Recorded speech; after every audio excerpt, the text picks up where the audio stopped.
যার জন্য এত তোলপাড়, যার মন বুঝতে গিয়ে নিজের এবং ঘরে বাইরে দলের বিড়ম্বনা বাড়িয়েছেন মোহাম্মদ সেলিম, যার সঙ্গে সিপিএম এর রাজ্য সম্পাদকের গোপন বৈঠকের জেরেই সম্ভবত দলকে বিদায় জানিয়েছেন তরুণ তুর্কি প্রতিকুর রহমান, সেই হুমায়ুন কবিরই আবার পাল্টা সুরে বিস্ফোরণ ঘটালেন সোমবার। তিনি স্পষ্ট জানিয়ে দিয়েছেন, আমি বামফ্রন্টের সঙ্গে নেই। কেন এমন সিদ্ধান্ত হুমায়ুনের? 25শে ফেব্রুয়ারি পর্যন্ত অপেক্ষা করবেন বলেছিলেন, তাহলে কেন 10 দিন আগেই লালে না বলে দিলেন জনতা উন্নয়ন পার্টির চেয়ারম্যান? তার স্পষ্ট কথা, আমি যা খবর পেয়েছি একাই 175টা আসনে লড়তে চাইছে সিপিআইএম, 294টা আসনেই লড়তে পারে, ওটা ওদের বিষয়। এবং আইএসএফ পুরনো জোট সঙ্গী, 2021 সাল থেকে জোটে রয়েছে। নওসাদ নাকি 50টা আসন চেয়েছে, কিন্তু বামফ্রন্ট 20-30টা সিট দিতে চাইছে। সিপিআই, আরএসপি, ফরওয়ার্ড ব্লক এদের দেখে আমি সিদ্ধান্ত নিয়েছি বামফ্রন্টের সঙ্গে জোট করব না। একই সঙ্গে শরিক দল ফরওয়ার্ড ব্লককে অস্তিত্বহীন বলে কটাক্ষ করে তাঁর পরামর্শ, বামফ্রন্ট যেন এই দলগুলোকে নিয়েই থাকে। তবে কি লাল ব্রিগেডের সঙ্গে জোট ভেস্তে গিয়েছে বুঝেই রক্তচক্ষু দেখাচ্ছেন হুমায়ুন? জেইউপির প্রতিষ্ঠাতা বলেও দিচ্ছেন যে শরিক দলগুলোর কোনো অস্তিত্বই নেই, তাদের প্রাধান্য দেওয়া মানে ঘুরিয়ে তৃণমূল আর বিজেপিকে সাহায্য করা। এর সর্বাঙ্গীন বিরোধিতা আমি করবই।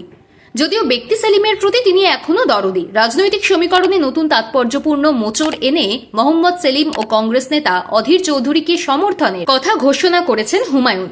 সংবাদ মাধ্যমকে তিনি বলেন, অধীর বাবুর মতো লোককে বিধানসভায় দরকার। তিনি যদি হাত প্রতীকের লড়াই করেন, তাঁকে হারানোর জন্য কোনো পদক্ষেপ করব না, তাঁকে জেতানোর জন্য চেষ্টা করব। আর মোহাম্মদ সেলিম যদি মুর্শিদাবাদের কোনো আসনে লড়েন, তাহলে তাঁকে সমর্থন করব। সেলিম যাতে বিধায়ক হয়ে বিধানসভায় আসেন সেই চেষ্টা করব।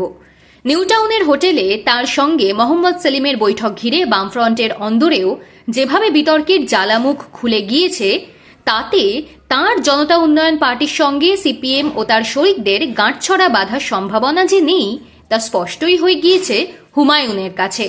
এই পরিস্থিতিতে তৃণমূলের সাসপেন্ডেড বিধায়ক সাংবাদিকদের মুখোমুখি হয়ে ফের একবার নিজের অবস্থান তুলে ধরার চেষ্টা করলেন।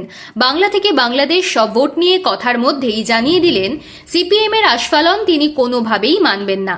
বললেন, যে পদ্ধতিতে বামফ্রন্টের চেয়ারম্যান এবং তাদের শরিক দল ফরওয়ার্ড ব্লক আরএসপি যে পরিমাণ সিট ডিমান্ড করছে, শুনেছি আইএসএফ যে পরিমাণ সিট ডিমান্ড করছে, আমি তাদের সঙ্গে জোট করব না। 25 তারিখের মধ্যে আমার জনতা উন্নয়ন পার্টি 7-8টি ছোট দলকে নিয়ে কোথায় কত আসনে লড়বে জানিয়ে দেবে। হুমায়ুন সাফ জানিয়ে দেন, জনতা উন্নয়ন পার্টি মিম সহ ছোট ছোট 7-8টি রাজনৈতিক দলের সঙ্গে মিলে ঠিক করবে কে কোন কোন জায়গায় কতগুলি আসনে লড়াই করবে। 25 তারিখের মধ্যে তা স্থির করে জানিয়ে দেওয়া হবে নিশ্চিত তালিকা। গত কয়েকদিন ধরেই বহরমপুরের প্রাক্তন সাংসদ অধীর রঞ্জন চৌধুরীর স্তুতি শোনা যাচ্ছে হুমায়ুনের মুখে। কয়েকদিন আগেই হুমায়ুন স্বীকার করেছিলেন, গত লোকসভা নির্বাচনে অধীরকে হারানোর জন্য তৃণমূলের হয়ে কাজ করে ভুল করেছিলেন তিনি। রাজনৈতিক মহলের ব্যাখ্যা, সম্ভবত মুর্শিদাবাদে নিজের পায়ের তলার মাটি আরও শক্ত করতেই অধীর বন্দনা শুরু করেছেন হুমায়ুন।